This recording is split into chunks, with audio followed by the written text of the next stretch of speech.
Do me a favor, make some noise for the guys that got to clean up the cage too, all right? I got the easy part. I just read stuff. You guys ready for fight number 4? All right, I'm gonna let that slide on one condition. When we take a break, go talk to my friends at Glow Pop. Go get educated, find out what it's all about. Seriously, it's legit, it's legal in Utah, and I might have read a lot of books and understand it's pretty good stuff, so. All right, fight number 4 brought to you by my friends over at Glow Pop. They're local, they're good, they're cool. Go figure out what it is. And ask them about the SteelFist Fight Night honey. That's all I'm gonna say. Ask them about the honey. Yogi and Boo Boo will be your friends. They are gonna hook you up with another amateur MMA bout scheduled for 3 3-minute rounds. Coming out first, gonna be fighting out of the red corner, standing 6 feet 2 inches tall, weighing in at 145 pounds with a current amateur record of 0-1. Doing it for Brute Force Fight Team. Let's hear it for Masen Hansen.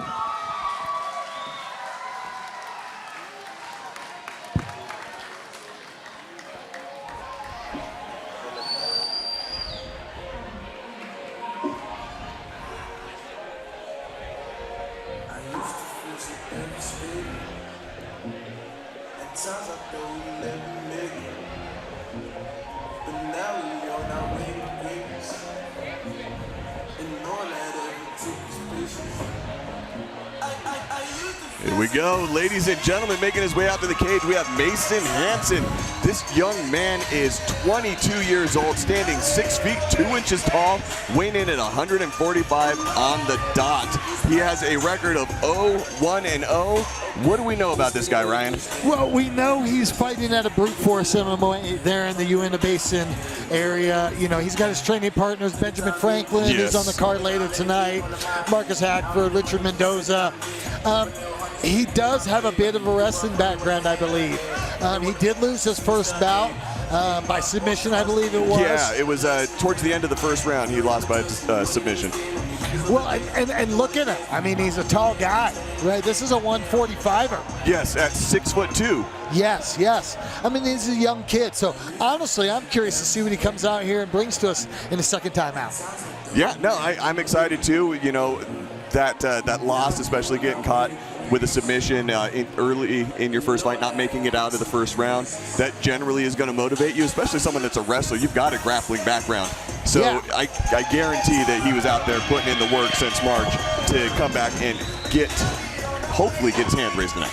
Yes, yes. And he probably thought that the fight was going his way. I mean, they were grappling. That's where he would want to be. And he must have got caught in something is the way I see it. Yeah.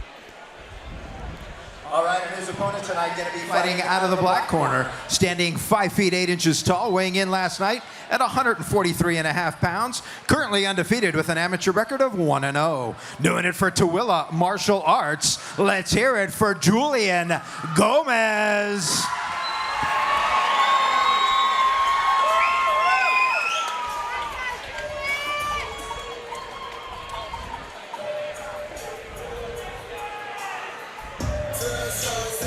All right, ladies and gentlemen, we have Julian Gomez walking out right now. He is 21 years old, stands 5 foot 8 inches tall. He weighed in at 143.5 pounds with a record of 1-0. What do we know about this guy? Well, I know that his one win was against Ben Evans. It was for a different promotion, so it wasn't here on SteelFist, so we didn't get to commentate over it, so there is that. But he is training out of Tooele Martial Arts Academy under Coach Keith Asbury. Again, can't talk highly enough about that gym. Great guys. Their jiu-jitsu program is absolutely phenomenal. Their MMA program, they're great. We love seeing them out here. As far as his debut that he had, that 1-0, was back in April of this year, so he's relatively new as well. He's a month after Masen Hansen come in and got his loss by rear naked choke. You have Julian Gomez go out and debut a month later and get a unanimous decision. So he's actually gone all 3 rounds. So he's got a little bit more experience here. But I mean, I think one of the biggest issues here is we got someone who's 5'8" versus a guy who's 6'2". Well, again, right? You know, long and lanky doesn't always mean good if you can close the distance on him. Yeah, it just means those limbs are easier for you to get at. Exactly. And for a jiu-jitsu guy, and I know that over there at Tooele Martial Arts Academy, they are pretty solid of a jiu-jitsu gym. Yes, you're going to see more of Tooele MMA's tools. Game. Yeah. Tools because here today. We've seen their stand-up game earlier tonight, and now we're going to see what their MMA game looks like. Now, is it just me? Is Masen Hansen giving off some Machine Gun Kelly vibes? he's got that look. As soon as he started walking down to the cage, I was like, man, that dude looks just like Machine Gun Kelly. Maybe it's kind of the lanky, the blonde hair. Got that look, but probably a little bit more dangerous, a lot more dangerous than Machine Gun Kelly. I would agree. All right, our referee for this bout, Dave Selyestead, give us some last-minute instructions, reminding him about the back of the head, no shots to the spine, right? And the back of the head, when we talk about this, when the referees talk about it, it's about a 2-inch strip, like a piece of duct tape that goes from where people start getting a bald spot. Yeah, the crown all the way down to the base of the neck. And that's the back of the head. That's where you can't be throwing punches at. Look, they want to grapple too. Yeah, Julian had no desire to throw punches. Ooh, beautiful takedown. We grabbed the guillotine. Let's see if we arm in. Julian ended up inside the guard of Masen Hansen. Going for a triangle. Ooh, climbing up really well. Masen Hansen is keeping those hips elevated, doing a great job. Long limbs. See those up kicks. Look, he's going for the sweep. Pressure by Julian Gomez. Yes, Julian has come out raring. A lot of pressure, but I'm impressed with Masen being able to really stay calm and collected on the ground there after that big takedown. Pulling guard, trying for 2 different submission attempts. I'd like to see him try to lock up the guillotine right here, slide that hand in, because he just keeps going for this leg. Right, but look how tight Julian's keeping that right shoulder against the body. It's going to be difficult for him to slip for the full guillotine, Love to see him just start stacking, trap that arm, and start just kind of pulling with a crossface on that left elbow, and just digging that elbow across the chin and pulling up at the same time, instead of letting Julian keep going for that. And there we go. Commitment. Go. And Julian trying to control that leg. He got it. He controlled that hip. But wow, Masen is doing a great job attacking. He has his long hips limbs. Yes, and he's moving his hips really well for someone that's that lanky. He's like a spider right now climbing up. This fight has started out with nothing but energy and action. Yes. Like immediately. Well, and it's been a great grappling matchup too. Yes. You've got wrestling dominance that you're seeing out of Julian Gomez, and then you're seeing some really good submission attempts, so the jiu-jitsu side of Masen Hansen. Well, and here's Masen. If you remember, he got submitted last time out. Right. I think he wanted to stand a little bit more. Well, I think he did too, and I don't think that Julian had any intention of letting that happen. No. He came right in, grabbed that leg. And we touched hands and moved forward. And grab you up. Grab you up, put you down. Well, it's effective. He's on top right now. He is. But again, with that lanky body that Masen has working for him, he's not really able to posture up and do anything effective. And Mason's doing a really good job, again, turning those hips. He's getting at good angles. Mason's doing a great job defending a lot of things. Threatening, submissions or threatening things. That position, though, the way that Julian, he's going really heavy on his right hand and posting, I would love to see Masen T-wrap that hand and lean to the outside and just go for that T-wrap, go for the Kimura. That kind of a great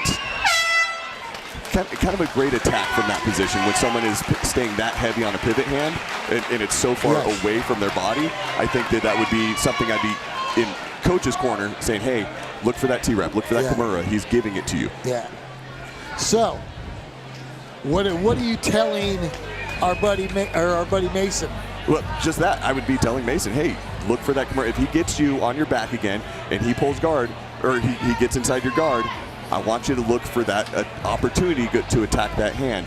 Look for the wrist to post down like that. But again, he's staying so far away from his body and posting out for that weight so that he can try and transition out of the guard. He's leaving it open for just that T-wrap where you could go for the Kimura and either finish it or just get out of the bad position. Well, and that's what I would talk to him about. Remember how this started. He doesn't want to stand with you. Yes. So keep that jab out there. Keep your distance. I would assume that his striking probably isn't maybe his forte or where he wants to be. Right. So keeping someone where they do not want to be in a more uncomfortable spot. That's a good game plan, but at the same time, Julian's ability to close that distance and grab onto Masen with ill intent was pretty well established, and I don't think it's... See, and we came right back out. Well, he threw... Now Mason he's threw throwing some shots hands. himself. We're getting a bit more exchange. There we go. We slipped one out. Looks like Mason's finally able to use that reach. For a moment. Now, again, Julian does seem pretty tenacious. Yeah, that's a great word for it. And there you go. Like that. Shoot right in front really, of us, double leg. Really nice double leg. See how well he controls the hips. You can hear the coach telling him. Great advice from his corner, yelling at him to grab the hips and pull him out. The position that they're at right in front of us, I don't want to commentate too much on what anybody should do. They can hear you. Yeah, I don't want to pretend to be someone's coach when I'm not, but I think that Julian's doing a great job of controlling right now. Yes. Ooh, Well, good hips. And again, Mason's doing a good job trying to, again, got the guard back. He's staying composed. Yes. He's defending these positions. Yeah. Now, I like what I'm seeing out of Julian, grabbing around the back of the head and kind of positioning that way to control a little bit more. But Julian's had good head control throughout a lot of... He's got wrestlers' head control. Yes. Driving in with that forehead against the temples. Yes, agreed. Ooh, he caught him clean. Kind of got forearm against the head there.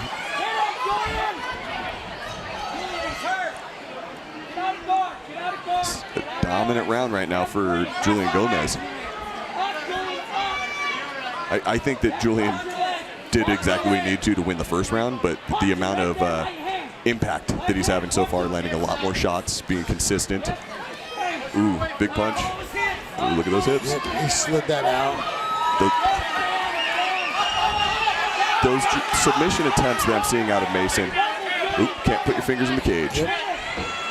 But those submission attempts that I'm seeing out of Masen, they're slick. Yes. They really are. He's doing a really good job. He just hasn't been able to catch him. But I do like the fact that he's not letting when he's able to, he's not letting his butt stay on the mat. He's lifting up his hips and he's trying to transition. He's trying to change those angles. I like seeing that. Yes. And this is how it started at the beginning. He got stuck here against the cage, defending the single leg.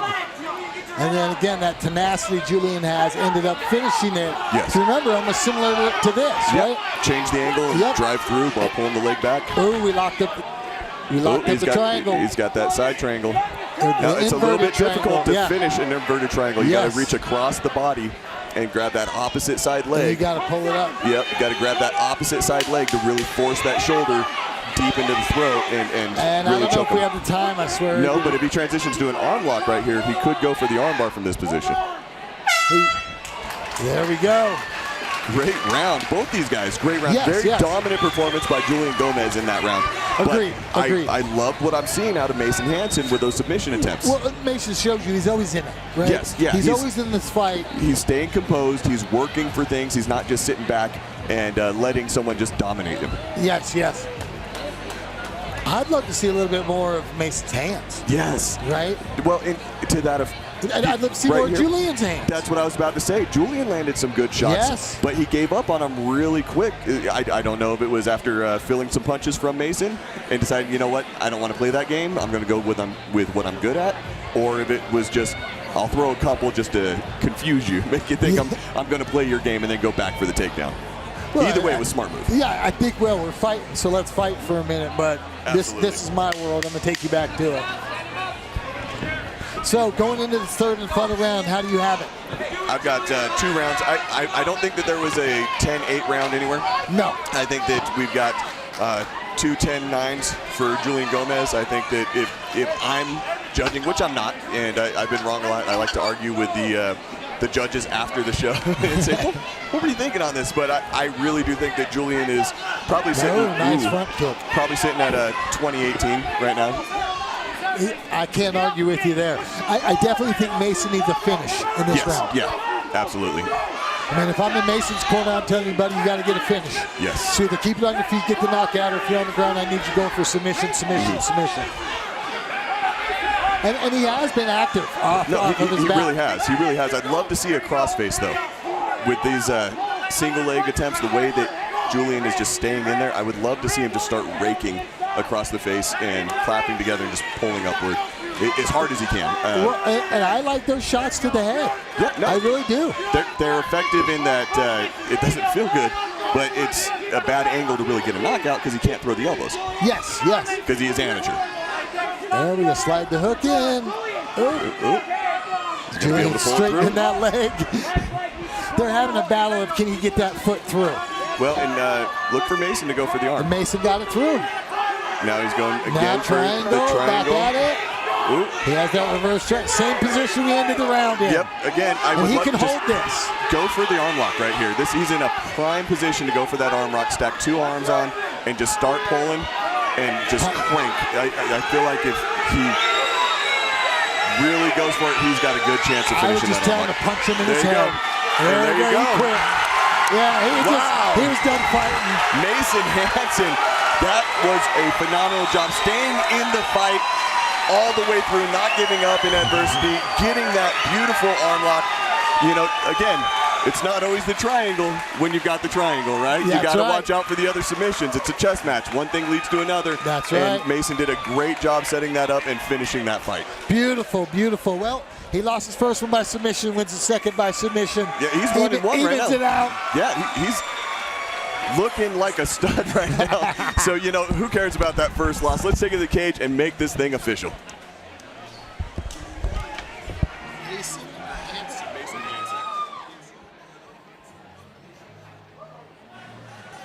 All right, if I can get both fighters to the center of the cage, please. Both fighters to the center of the cage.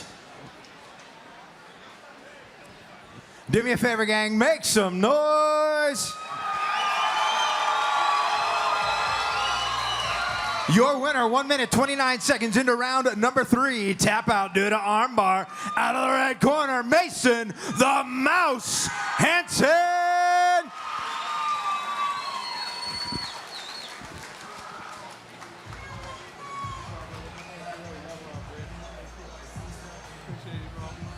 Masen, let me get you over here. Yeah, baby. Beautiful finish, my friend. Great job. Did anything out there surprise you? Not a whole lot. I knew he was gonna do that, like come out and just wrestle me the whole time. I knew he couldn't really strike with me, so I knew I had it, but it was a tough fight for sure. Like, he's a tough dude. Well, you were definitely fishing for submissions the whole time. You stayed very active off the back. You're always fun to watch. What's next for you? Shit, let's get in here again here soon. Sounds good to me. All right, do you got any family, fans, or sponsors you want to thank? Yeah, of course. I want to shout out to my team, Brute Force. They're the best. Shout out to my family and friends over here. Yeah, that's about it, man. All right, everybody. Well, let me get a big round of applause for Masen, the Mouse, Hansen. Walking out of here with win number 1, and you know I gotta do it. You guys are now the Mouseketeers. Are you all right with that? Make some noise for your guy, would you? Hardest part of the night. You gotta smile big for your pictures, Masen. You're almost there, brother. All right, and Mom, this is part of the contract. He has to stand with the Bud girls. It's an obligation. He doesn't want to. He's gonna pretend to smile. He's faking it. I'm not even gonna tell her anything. No, I'm staying out of it. Masen, I tried to cover for you, brother. Congratulations, 1-1, man. Well done. Well, what do you guys think so far tonight? You having fun? All right. Here's the rest of the information on the fight of the night. We have 2 50-inch TVs. One will go to each fighter in the fight of the night. So there'll be one fight of the night. They'll both get a 50-inch TV so they can rewatch and enjoy, or maybe not, the fight of the night. So right now, I'm thinking fight number 1's kind of holding that spot. But we got a lot more to go. Before we go on, we're going to take a quick break. I'm going to give the microphone to my boss. He's going to tell you about a movie that's coming up, and you guys are going to be nice to Kevin because he's my boss. All right, guys, I want to introduce you to somebody. If you don't already know him, you're local here, you probably know him. Bellator veteran Rad Martinez. I believe he's 15-3 as a professional, if I'm not mistaken. And listen, this guy is an inspiration. There's cards all over your table that you can scan. I want you to really consider this when you look at Rad's story and what he's had to go through as a man. And this dude's a great character, man. This guy right here, I would love if you'd help support this. So, Rad, I'm gonna give you a minute on the microphone. I know you love to talk to people. You gotta speak up loud, buddy. Hello, thank you for giving us a few minutes tonight. A lot of you know me. I used to be a fighter here in Utah, a proud local fighter. And 13 years ago, ESPN reached out to me and produced a piece about me and my struggle to be a professional fighter, a successful professional fighter, as well as take care of my father who had brain damage. Shortly after that, thank you. Shortly after that, these two gentlemen here with Propel Pictures reached out to me about putting a script together and having a movie made about me, which is kind of wild. But we are now, they have a script made and are ready to move forward with a project. We're just now in the fundraising aspect of that project. If you guys would focus on the screens over here, there's a little video that I want you to watch that will talk about this journey. This kid has that it thing. No doubt. That thing that everybody wants to pay attention to. And not just because of his talent, not just because of what he's been able to accomplish inside the octagon. There's something about it. Rad Martinez has put his due in the sport of mixed martial arts, and he deserves the big break. And I'm telling you, it's right around the corner.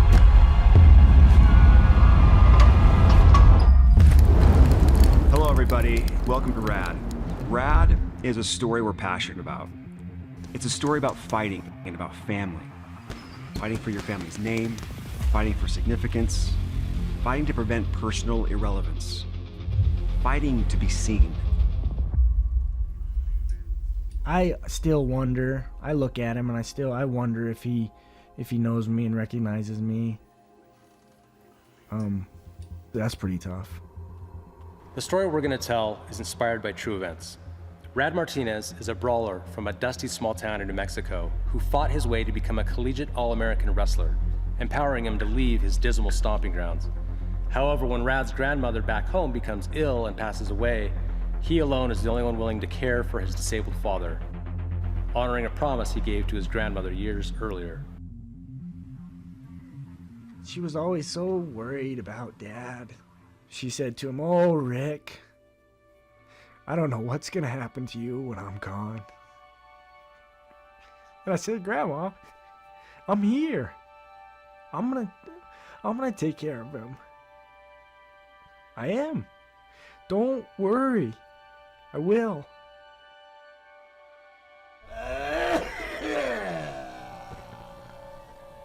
Good morning, Dad.